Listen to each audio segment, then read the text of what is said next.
Railway में गाड़ियों के ऑपरेशन हेतु हमारे पास कंट्रोल कम्युनिकेशन तो है ही, इसके साथ इमरजेंसी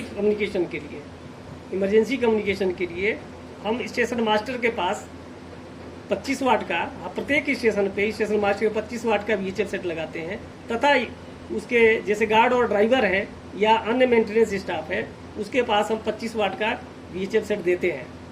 उस VHF सेट को हम स्टेशन मास्टर के पास लगाते समय हमें 3 चीज़ों की ज़रूरत पड़ती है। एक तो रेडियो मतलब VHF सेट की ज़रूरत पड़ती है।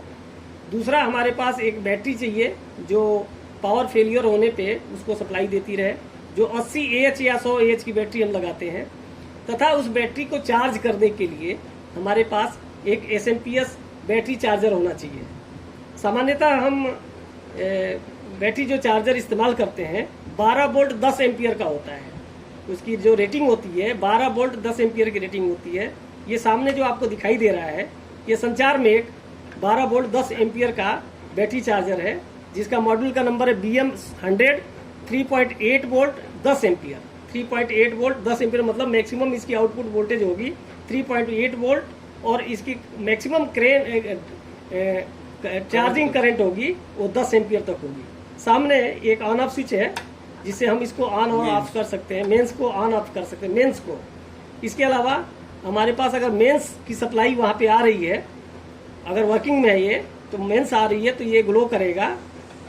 अगर मेंस चली गई तो अगर बैटरी पे सिस्टम आ गया है तो ये बैटरी ग्लो करेगा।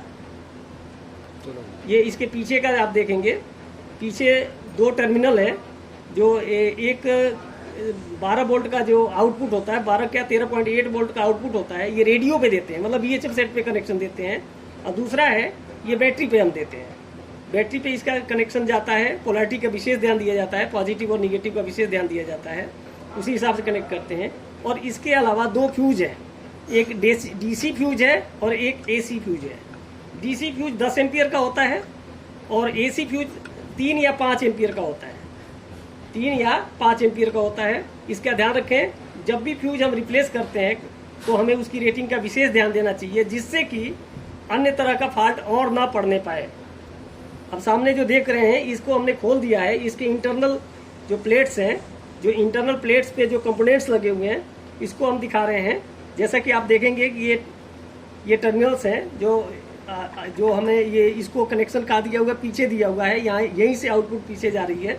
तो कई बार ऐसा होता है, ये आप देख पा रहे हैं ये दोनों मेंस का इनपुट है, 220 वोल्ट या 230 वोल्ट AC का इनपुट है और ये ग्राउंड है। और इसके आगे जो 4 हैं ये चारों DC आउटपुट है, ये चारों हैं ये DC आउटपुट है। हम यहाँ पे भी चेक कर सकते हैं। कई बार ऐसा होता है कि जो इससे जो कनेक्टिंग तार है या वायर है खराब होने के बाद भी यहाँ पे कनेक्शन हमें वोल्टेज मिलती है लेकिन आगे वोल्टेज हमें नहीं मिलती। ये सामने 220 वोल्ट AC का फ्यूज है, इसको चेक करते हैं हम। ये दिखाई दे रहा है फिल्टर चोक है जो 220 वोल्ट AC इनपुट हो रही है उसका है। ये जो दिखाई दे रहा है ये रेक्टिफायर है जो 300 वोल्ट DC बनाएगा, 300 वोल्ट AC नहीं DC बनाएगा। ये आपको सामने दिखाई दे रहा है, ये दोनों फिल्टर हैं जो 300 वोल्ट DC के फिल्टर में काम आते हैं, फिल्टर करते हैं। ये दोनों स्विचिंग ट्रांजिस्टर्स हैं जो SMPS की पावर सप्लाई को कंट्रोल करते हैं।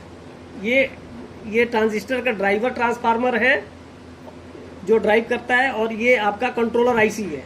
इसी से ये ड्राइवर को कंट्रोल, ये स्विचिंग को, पूरी स्विचिंग को कंट्रोल किया जाता है। ये आउटपुट स्टेप डाउन ट्रांसफार्मर है, ये आउटपुट स्टेप डाउन ट्रांसफार्मर है। DC में AC में बदलता है। ये 300 वोल्ट जो DC हमें आ रही है, एक्चुअली वो पल्सेटिंग DC है, उसको ये 12 वोल्ट AC में स्टेप डाउन करता है। ये जो सामने दिखाई जा रहा है रेक्टिफायर है जो 12 वोल्ट DC आ रही है उसको, ये AC आ रही है उसको 12 वोल्ट DC में कन्वर्ट करता है। DC के लिए लगा ये जो हमने चोक लगा रखा है जो 12 वोल्ट DC को स्मूथ करने के लिए हमने ये चोक लगा रखा है।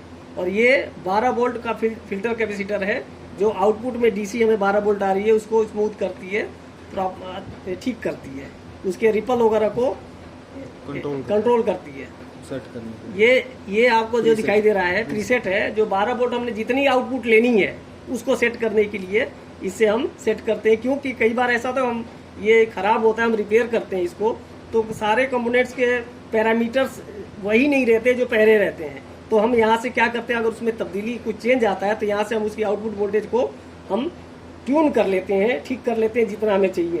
इसमें मुख्यतः फॉल्ट आने पे ये जो फ्यूज चला जाता है, फ्यूज उड़ जाता है, जो ये फ्यूज उड़ जाता है या ये फ्यूज उड़ जाता है। इसके अलावा आपका ये स्विचिंग ट्रांजिस्टर्स चले जाते हैं, ये खराब हो जाते हैं। और इसके बाद ये कंट्रोलर आईसी है जो कंट्रोल सिस्टम, ये खराब हो सकती है। और ये लास्ट में ये जो आउटपुट रेक्टिफायर है जो एसी को डीसी बना रहा है, इसको ये खराब होता है। सामान्यतः यही फॉल्ट आता है। अगर हमें कंपोनेंट की टेस्टिंग अगर आती है तो 1 बाई 1 हम चेक करके इसके फॉल्ट को हम प्रॉपरली ठीक कर सकते हैं। ये आपके लिए इंट्रोडक्टरी एक हमारी तरफ से भेंट है। अगर आप कोशिश करें तो इसको निश्चित तौर पे आप अपने पास ही रिपेयर कर सकते हैं। धन्यवाद।